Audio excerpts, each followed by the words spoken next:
Tonight we celebrate the new Tomorrowland at Walt Disney World in Florida with a television special that's out of this world.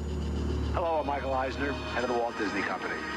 In a top-secret military installation somewhere in the United States, there are those who believe that the government is hiding the remains of an alien spacecraft that mysteriously crashed to Earth. With more and more scientific evidence of alien encounters and UFO sightings, the idea of creatures from another planet might not be as far-fetched as we once thought. In fact, one of you out there could have the next alien encounter. Enjoy tonight's special. I'm going to walk over and see if I can sneak a peek. Maybe not.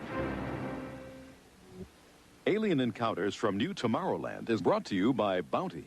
Outstanding absorbency and durability make Bounty the quilted quicker picker-upper.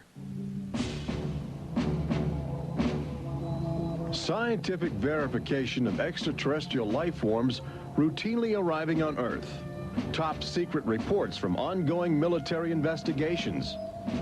Compelling home videos of alien craft captured within the last few months. World figures who have gone public with their own extraterrestrial experiences. The shocking history of government misinformation programs designed to prevent widespread panic. And personal accounts of those who have been abducted and studied against their will. It's happened to me, it's happened to my sister, and I believe my mother. My son looks me straight in the eyes, and he says, "They took blood out of you, Mama." They don't ask permission, they take you. But it's such an incredible secret, nobody wants to believe it. There is valuable scientific data that would prove once and for all that planet Earth is being visited by highly evolved intelligence that is not from this world. Wait a minute. I've had enough. Stop it. From beyond the boundaries of our perceptions, intelligent beings are beckoning mankind to join the galactic community. It's an invitation which is both wondrous and terrifying. This is the nature of alien encounters. Mankind has the unique ability to ignore the obvious, especially when the facts reveal a disturbing truth. We once believed the sun revolved around the earth. When Galileo demonstrated the reverse is true in 1634, he was charged with heresy and placed under house arrest for the last 8 years of his life. The charges were later dropped, 342 years later. Now, as we approach a new millennium, mankind is in the midst of the most profound event in history, actual contact with intelligent life from other planets. For nearly 50 years, officials have been documenting routine alien encounters here on Earth. And thousands of people have seen or experienced this alien presence. Yet many others still refuse to acknowledge the obvious evidence all around them. What is it like to be confronted by a creature whose intelligence and skill is far beyond the comprehension of mankind? Would it be enlightening? Would it be an exercise in terror? Or perhaps both? Here in the new Tomorrowland at the Walt Disney World Resort near Orlando, Florida, these concepts are brought to life as guests experience their own alien encounter, a sensory thriller from Disney and George Lucas. We'll give you a sneak preview later in the show. But first, we must prepare you for the future with some shocking insights from the recent past. Alien ships seem to arrive in waves. And if the last few years are any indication, planet Earth is experiencing a tsunami of sightings.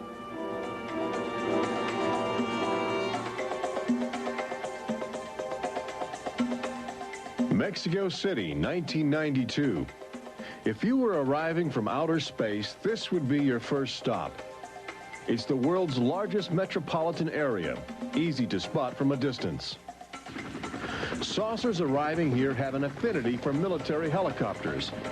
This one was caught stalking a squadron during a national holiday celebration. Dozens of people videotaped the craft. Millions more just stared in disbelief as it covered 200 square miles of territory in a matter of minutes. Canada, 1991. In a residential area just outside Ottawa, this alien ship was photographed landing in what appears to be a prearranged site. UFO investigators claim the structure of this craft reveals a technology previously undocumented. This sighting is known as the Guardian case, named after the pseudonym of the photographer who wishes to keep his identity secret to avoid harassment from local authorities uncomfortable with the notion of alien intruders. For the last few months of 1994 and lately in 1995, Gulf Breeze, Florida has been ground zero for alien encounters. Especially during the day, extraterrestrial craft have become common ornaments in the uneasy skies. Over those dunes right there. There she is, right there. Oh my God. Residents of Gulf Breeze routinely aim their home video cameras at the horizon. More often than not, they capture an astounding alien display. Look, there it is. Right out there. Looks like an egg on top and an egg on the bottom. You would think these alien sightings would be front page news. So why have they received almost no national attention? The answer is simple. For governments determined to maintain their authority, extraterrestrial contact is pure dynamite. There's beings from another planet. We don't know where they come from. We don't know what they're doing here. There's nothing we can do about it. Meet Captain Kevin Randall, retired Air Force intelligence officer, now a top investigator of alien encounters. Anytime a technologically superior civilization comes in contact with a technologically inferior civilization, the technologically inferior civilization ceases to exist. Not necessarily through conquest, not necessarily through invasion, but because the technology changes the underlying social structures of that civilization and it disintegrates. Those fears are reflected in a 1960 federally funded study by the Brookings Institution, which warned that public knowledge of alien life could cause civilization to collapse.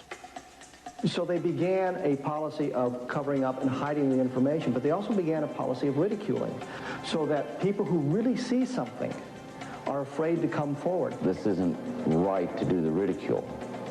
I mean, a lot of people suffer. Retired Army officer Clifford Stone certainly suffered after he began private research into the UFO phenomena while still in the service. Well, I was given a lawful order while I was in the military to back off. I refused that lawful order. That resulted in me having to go to be psychoanalyzed, which kind of backfired on my command. But I was actually given a lawful order not to write to members of Congress without first getting it approved through my command, and not to talk to members of the media. Of course, I went out and violated all those directives simply because I felt they had no right, that I had a right. He also has determination. This collection of classified government documents represents years of determined effort by Stone to open the UFO files and offer fresh leads to investigators on the trail of the truth. It is not surprising that this book is making top military officials very uncomfortable. I think that some of the underlying concerns they have is the impact it will have on society as a whole if the information is ever released. Then why have aliens chosen to visit our small blue planet, hidden on the distant fringes of an insignificant star cluster? Well, we invited them here. When we return, what is attracting alien visitors to planet Earth?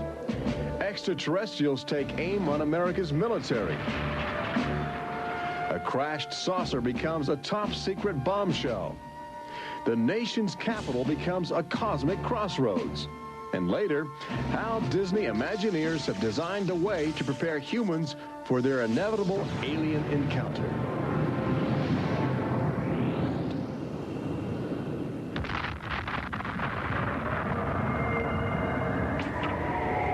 And I looked, and behold, a whirlwind came out of the north, and a fire enfolding itself, and the brightness was about it. Also out of the midst thereof came the likeness of 4 living creatures. And when the living creatures went, the wheels went by them. And when the living creatures were lifted up from the earth, the wheels were lifted up. For the spirit of the living creature was in the wheels. Ezekiel chapter 1. There have been reports of alien encounters throughout recorded history, often buried in the obscure poetry of mystics. But since the end of World War II, alien encounters have adopted a darker, more menacing demeanor. No longer just spirited lights dancing in the sky, UFOs turn more brazen, announcing themselves with surprising ferocity. Most alien activity on Earth in this century seems to have been sparked by the single most profound technological achievement in human history.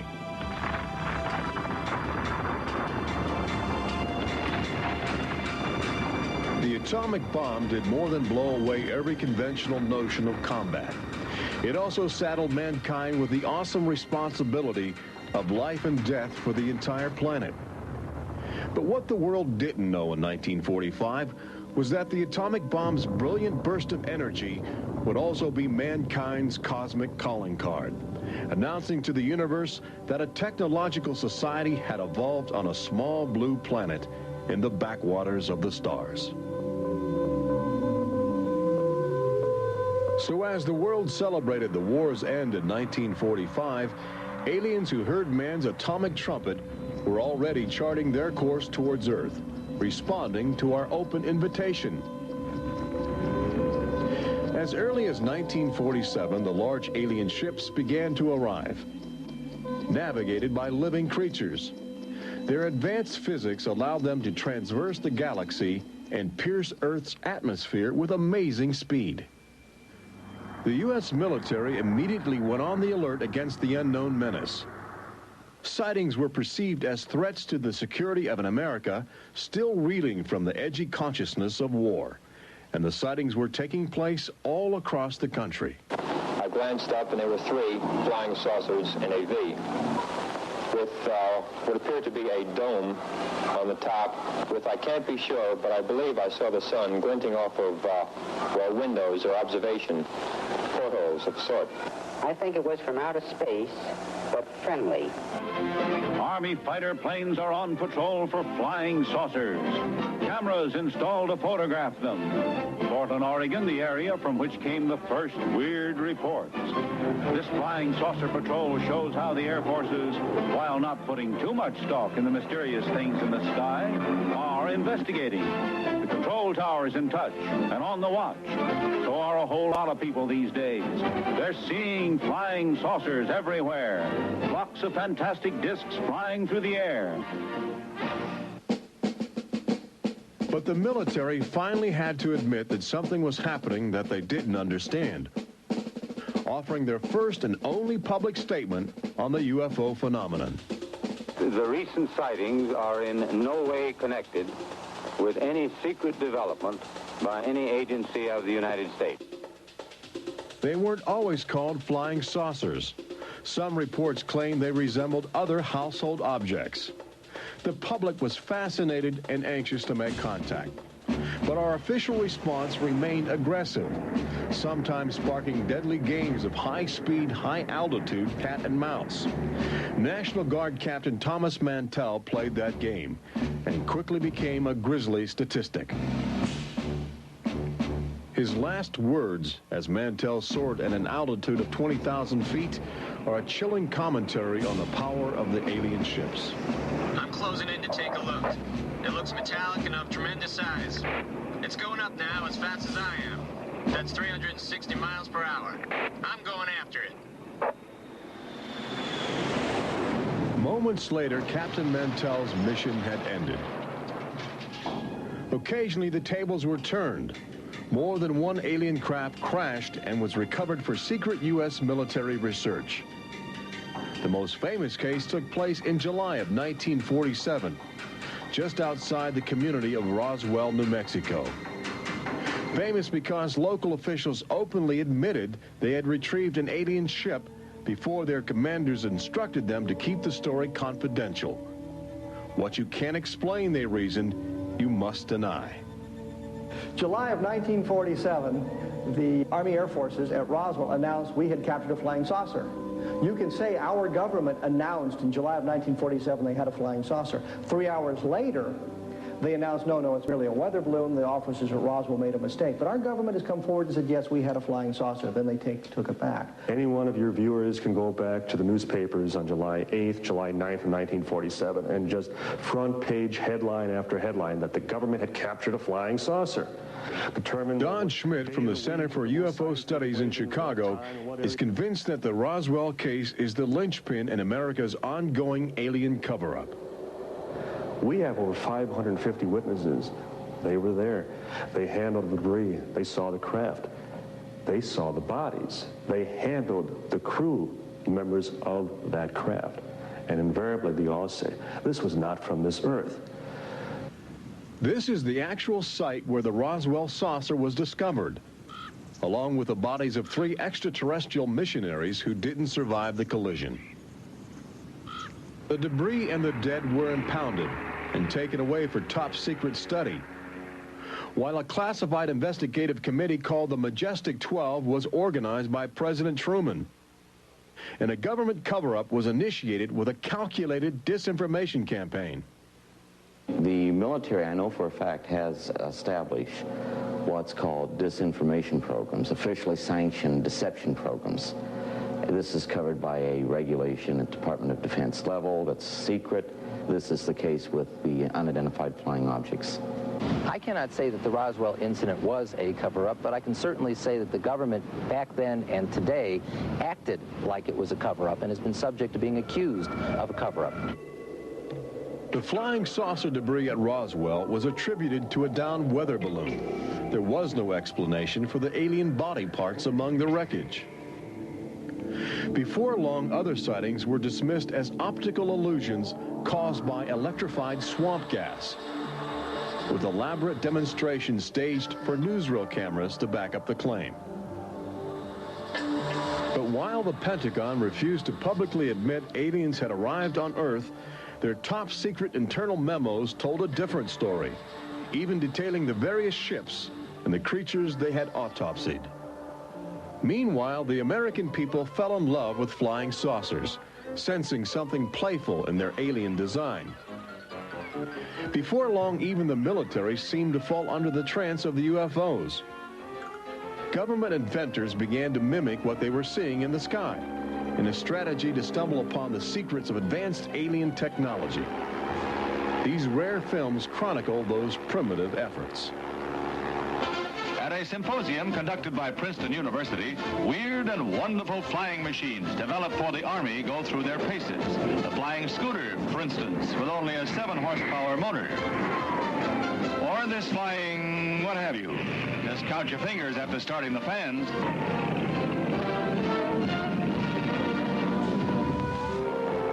The naive attempts to copy the saucers began to look foolish, especially in July of 1952, when real alien ships were routinely buzzing over Washington, D.C., leading fighter pilots on frustrated chases lasting as long as 6 hours.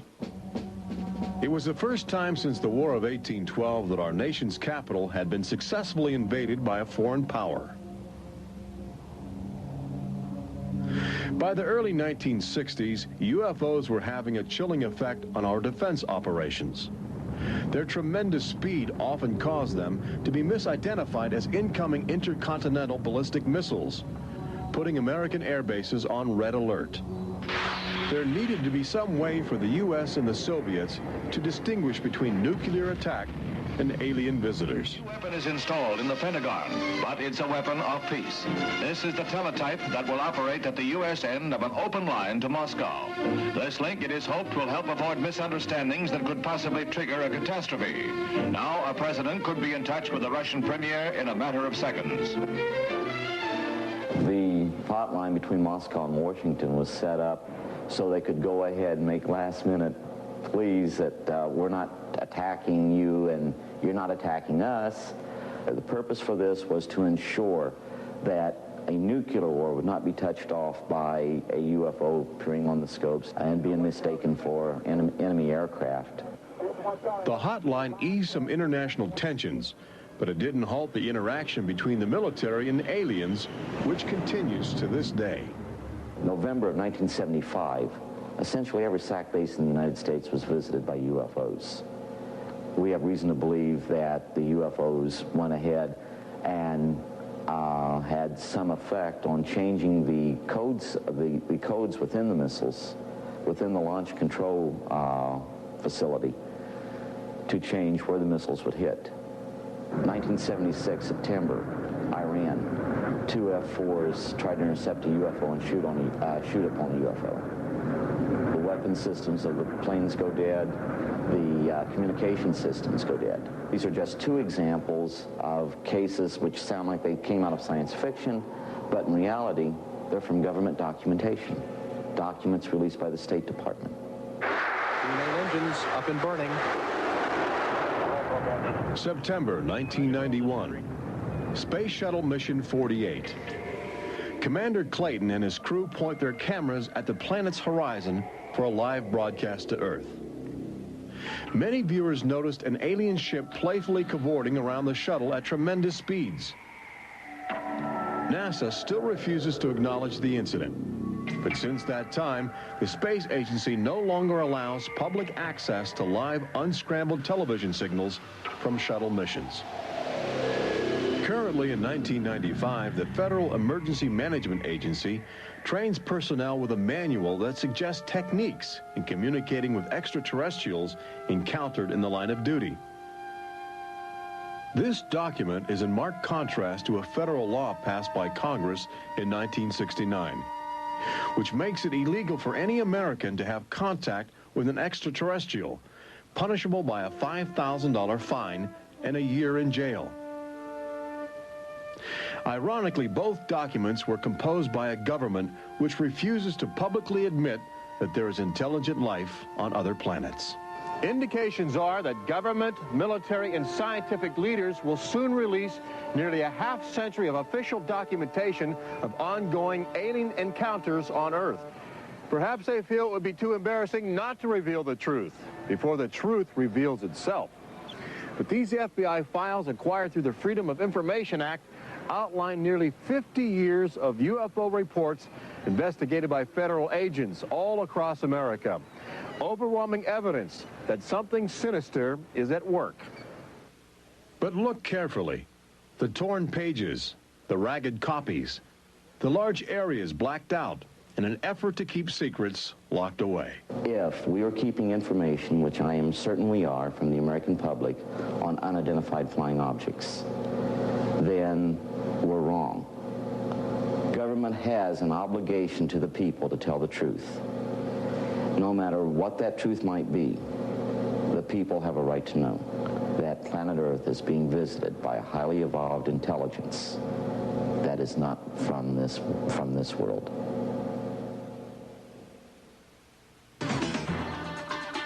When we return, meet the people who have already experienced disturbing contact with creatures from another world. They don't ask permission, they take you. See how government is monitoring mutant life forms which have already staked their claim on planet Earth. And join Robert Urich on the fringes of the future in Walt Disney World's Magic Kingdom as Disney Imagineers prepare the public for their inevitable alien encounter. Encounters from New Tomorrowland.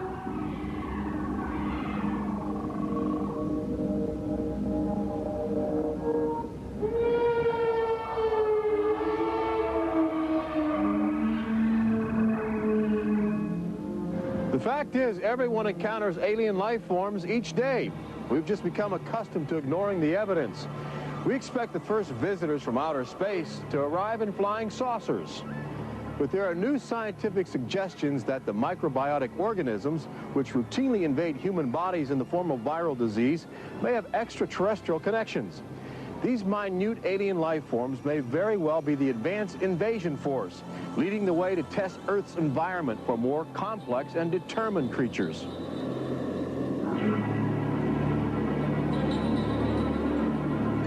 The idea is not new. Arrhenius, a Swedish chemist who died in 1927, first proposed the theory of transfermia, the notion that life is universally dispersed, possibly carried by cosmic winds across the vast expanse of the galaxy in the form of viral spores.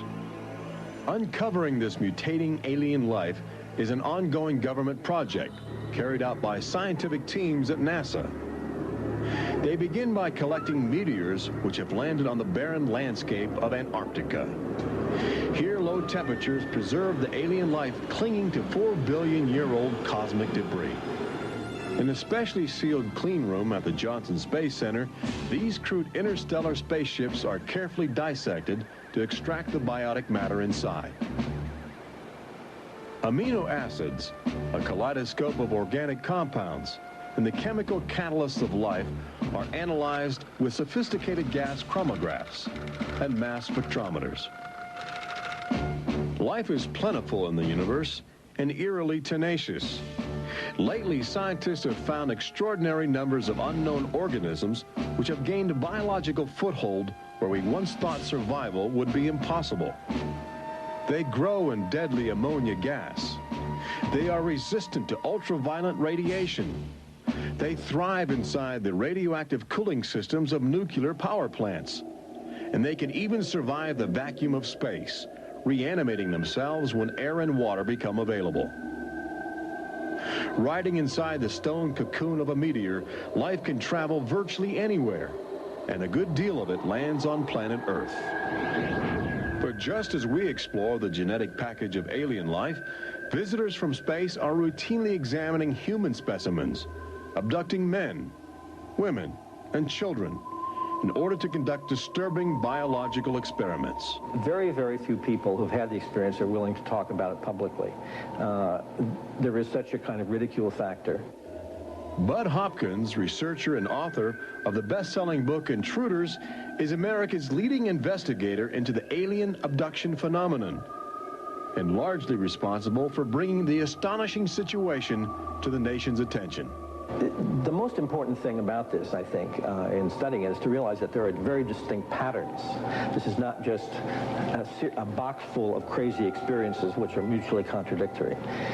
The patterns start this way. People are abducted first in childhood. When I go back into my memory, I don't know a day without them. And they are then re-abducted over many, many, many years. When I saw this light on the freeway, my first reaction was, oh my God, not again. I grabbed the side of my bed like, no, you're not gonna get away with this. You're not gonna get away with it this time.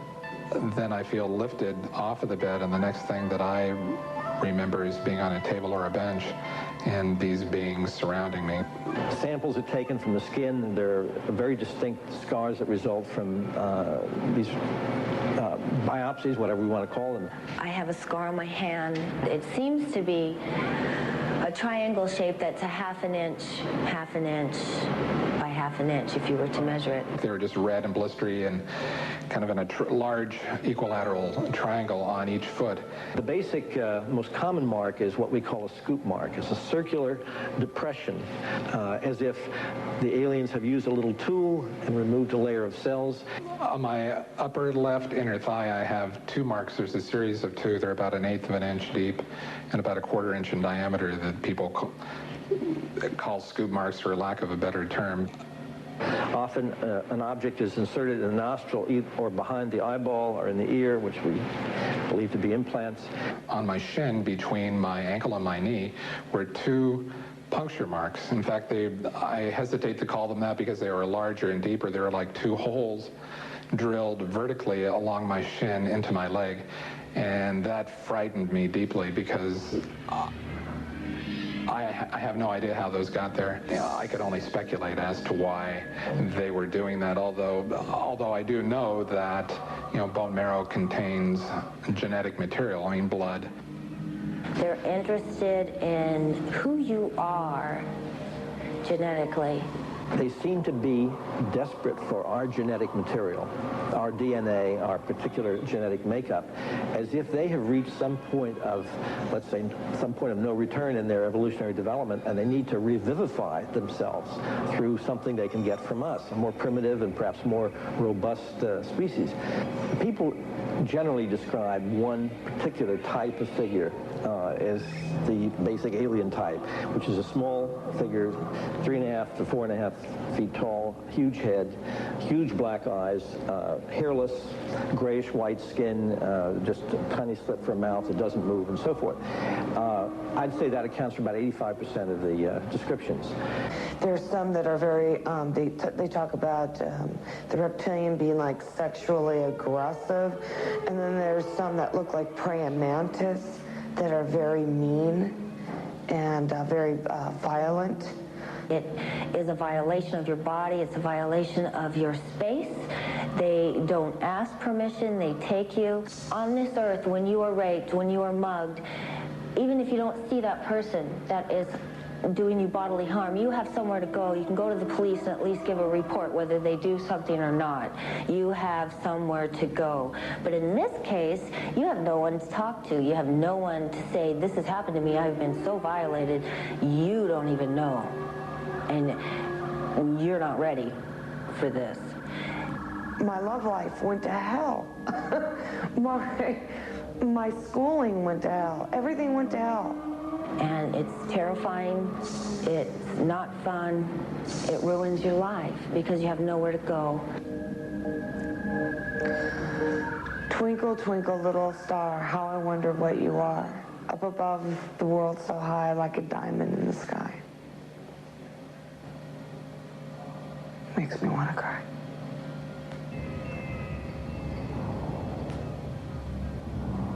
Part of the trauma involved in this is our government telling us that these objects don't exist. And I seem, and other members of my family, and other people seem to have these experiences. It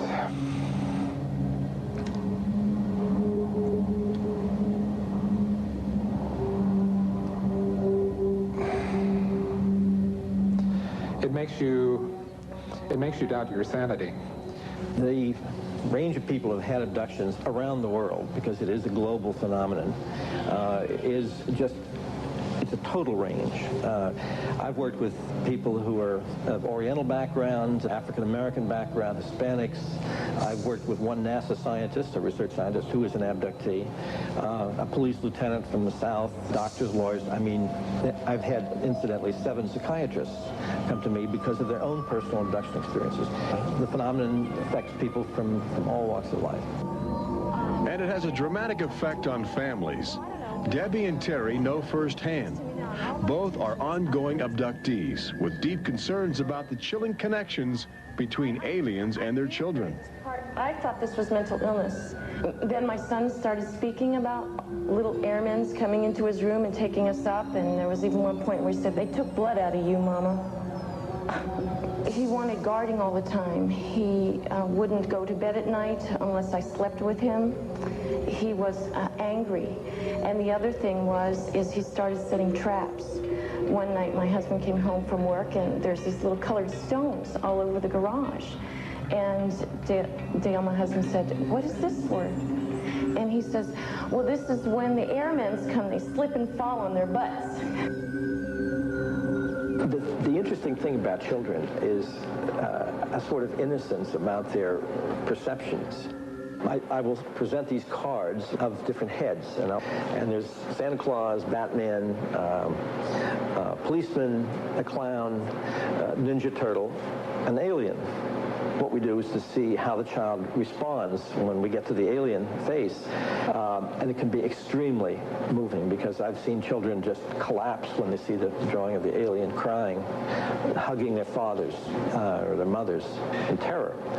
Well, she was 4 years old, and she was past bedwetting and all of that behavior. She was beyond that, and she'd never wet her bed. And when we moved to Banning, she started having nightmares every night and wetting her bed. And a couple of weeks ago, she had a bunch of scratches on her face, and she didn't have them when she went to bed. I said, what happened? And it was funny. The only thing I could get out of her was that she asked me, do aliens hurt you? And I went, what? And a woman told me, for instance, that her little girl, when she was first able to talk, would tell her about these nightmares of what she called the bugs coming in the room. And they were big bugs with big eyes. And again, there were some physical marks, all the surrounding evidence suggesting abductions. At one point, the mother, a few years later, was getting out of the car with her daughter at a shopping mall, and the Goodyear blimp was coming over. And the little child said, Mommy, look, don't you remember when you and I were up in that thing with the bugs? The last time I had a session, in that session I actually saw Lexi being escorted by two small grays. And it was very upsetting to me. I could not handle the fact that my daughter was being subjected to something that I had no control over. And when I think you have no control over something, that you're so helpless, it's like your child's drowning or something, and you can't save them. I feel like I'm going to go crazy because there isn't anything I could do for my son. I know. One of the most interesting things, too, from a child's point of view, has to do with the fact that communication is telepathic. One little boy drew on some drawings he'd made for me of the aliens. He put on the side of the head, each alien head, a gigantic ear, just one. And his mother said, what's that? And he said, well, Mommy, I know they don't have ears, but I put that there because, you know, they can hear everything you're thinking. When we return, Robert Urich takes you to the new Tomorrowland in Walt Disney World's Magic Kingdom, where Disney Imagineers are creating extra terror, estrial excitement, preparing the public for cosmic contact with a virtual alien encounter.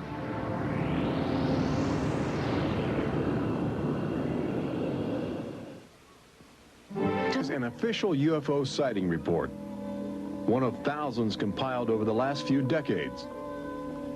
This particular report from October 1969 was filled out by Jimmy Carter. He was still governor of Georgia at the time. He witnessed a luminant object suspended in a twilight sky. Later, when he assumed the office of President of the United States, his staff attempted to explore the availability of official investigations into alien contact. As this internal government memo illustrates, there are some security secrets outside the jurisdiction of the White House. We investigated lights in the sky for over 20 years. We didn't get anywhere. We have over 100,000 cases from over 160 countries in our files at the Center for UFO Studies in Chicago. When you actually take the time to look at the official record, look at the classified, disclosed documents on the phenomena, and I'll guarantee you'll walk away saying, why weren't we told about this? And why were we told something else altogether? We've all been indoctrinated to have this knee-jerk response just to that term, UFO. We have to ask ourselves, who started it? And isn't it about time we go out and find out for ourselves? Every year, NASA routinely propels about 24 astronauts into a low Earth orbit aboard the space shuttle, a loud, lumbering, somewhat primitive rocket ship.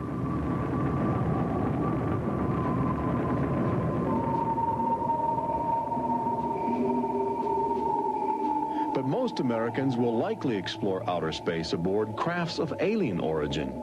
Statistics indicate a greater probability that you will experience extraterrestrial contact in the next 5 years than the chances that you will win a state lottery.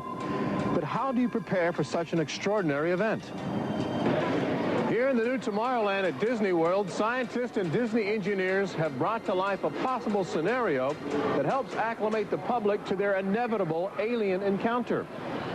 Welcome to the new Tomorrowland Convention Center in the Magic Kingdom, where humans can enjoy their first taste of the future, as well as advanced extraterrestrial technology, and begin to understand the disturbing facets of alien intelligence.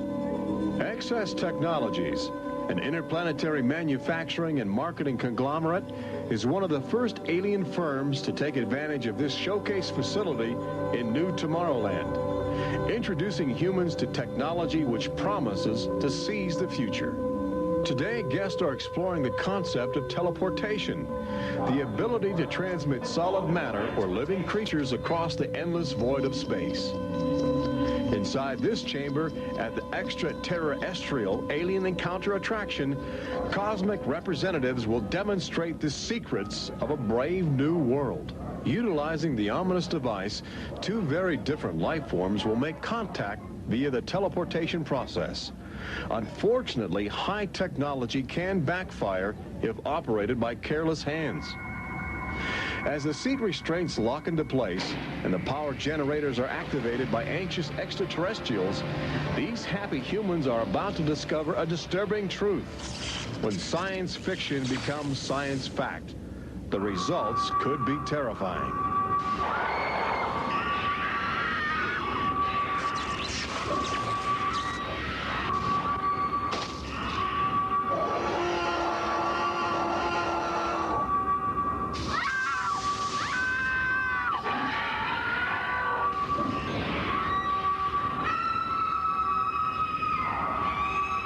Alien Encounter opens at Walt Disney World summer 1995.